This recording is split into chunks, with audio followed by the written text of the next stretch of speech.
ഒരു V F D നമ്മൾ choose ചെയ്യുമ്പോൾ ബഡ്ജറ്റിനാണോ ഇമ്പോർട്ടൻസ് അതോ അതിൻ്റെ ടെക്നിക്കലിനാണോ?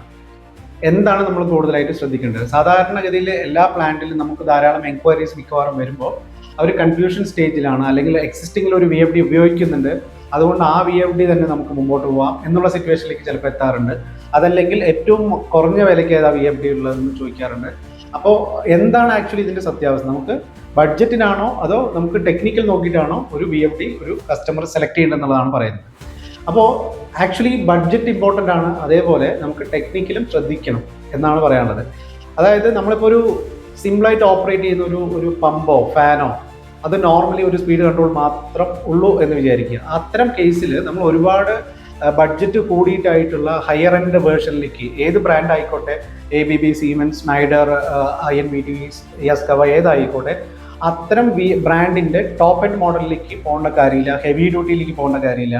നമുക്ക് അതൊരു നോർമൽ ഡ്യൂട്ടിയിൽ ഏറ്റവും മീഡിയം റേഞ്ചിലുള്ള ഒരു സീരീസിൽ നമുക്ക് പോയി കഴിഞ്ഞാൽ ബഡ്ജറ്റ് ധാരാളം സേവ് ചെയ്യാനായിട്ട് കഴിയും.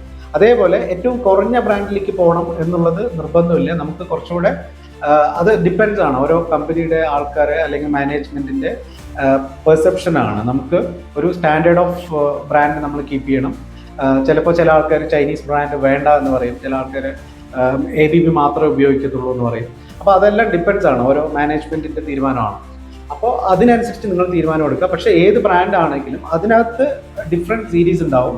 ആ സീരീസിൽ തന്നെ നിങ്ങൾ ഏത് കറക്റ്റായിട്ടുള്ള സീരീസ് സെലക്ട് ചെയ്താൽ തന്നെ നിങ്ങളുടെ ഒരു ബഡ്ജറ്റ് അവിടെ സേവ് ആയിക്കോളും. പിന്നെ അതേപോലെ ഇതിനകത്ത് ടെക്നിക്കൽസ് ഉണ്ട്, ധാരാളം ടെക്നിക്കൽസ് ഉണ്ട്. നമ്മളൊരു ബഡ്ജറ്റ് മാത്രം നോക്കിയിട്ട് ഒരു പ്രോഡക്റ്റ് സെലക്ട് ചെയ്യാൻ കഴിയില്ല. ഫോർ എക്സാമ്പിൾ കേബിൾ ഡിസ്റ്റൻസ് എത്ര ഡിസ്റ്റൻസ് ഉണ്ട്, ഓവർലോഡ് എടുക്കോ ഇല്ലയോ, സ്റ്റാർട്ടിങ് കറണ്ട് എത്ര എടുക്കും, പിന്നെ അതുപോലെ തന്നെ ഡസ്റ്റ്, വൈബ്രേഷൻ, ടെമ്പറേച്ചർ ഇതൊക്കെ ഉണ്ടോ, മോയ്സ്ചർ കണ്ടന്റ് സൈറ്റിലുണ്ടോ, അങ്ങനെ ഒരുപാട് പാരാമീറ്റേഴ്സ് നമുക്ക് നോക്കിയിട്ട് വേണം ഒരു ബ്രാൻഡിലേക്ക് തന്നെ നമ്മൾ വരാൻ. നമ്മൾ ഏതെങ്കിലും ഒരു ബ്രാൻഡിലേക്ക് ചുമ്മാ സ്വിച്ച് ചെയ്യുന്നതിന് പകരം ചില ബ്രാൻഡ് ചില സിറ്റുവേഷൻസിൽ ചില വർക്കിംഗ് കണ്ടീഷൻസിൽ ആംബിയന്റ് ടെമ്പറേച്ചറിൽ വർക്ക് ചെയ്യത്തില്ല, അല്ലെങ്കിൽ മോയ്സ്ചർ കണ്ടന്റ് കൂടുതലുള്ള സ്ഥലങ്ങളിൽ ചിലപ്പോൾ ചില VFD ഫെയിലിയർ ആണ്, അല്ലെങ്കിൽ അവിടെ ലൈഫ് സ്പാൻ കുറവാണ്. അപ്പോൾ അങ്ങനത്തെ ഒത്തിരി സിറ്റുവേഷൻസ് ഉണ്ട്. എല്ലാ ബ്രാൻഡും എല്ലാ മേഖലയിലും സക്സസ്ഫുൾ ആണെന്ന് നമുക്ക് പറയാൻ കഴിയില്ല.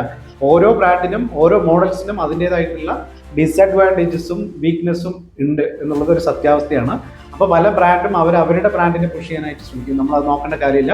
നമ്മുടെ സിറ്റുവേഷൻ അനുസരിച്ചിട്ട്, നമ്മുടെ ബഡ്ജറ്റ് അനുസരിച്ചിട്ട്, നമ്മുടെ ആപ്ലിക്കേഷൻ അനുസരിച്ചിട്ട് നമുക്ക് എന്താണോ ആവശ്യം ആ മേഖലയിലേക്ക് ആ VFD നമ്മൾ സെലക്ട് ചെയ്യുക എന്നുള്ളത് മാത്രമായിരിക്കണം നമ്മൾ ചെയ്യേണ്ടത്. എങ്കിൽ നമുക്ക് ധാരാളം ഫണ്ട് സേവ് ചെയ്യാനും കഴിയും. അതേപോലെ തന്നെ കൂടുതൽ ലൈഫ് നമുക്ക് VFD ഫെയിലിയർ ആകാൻ നിർത്താനും കഴിയും.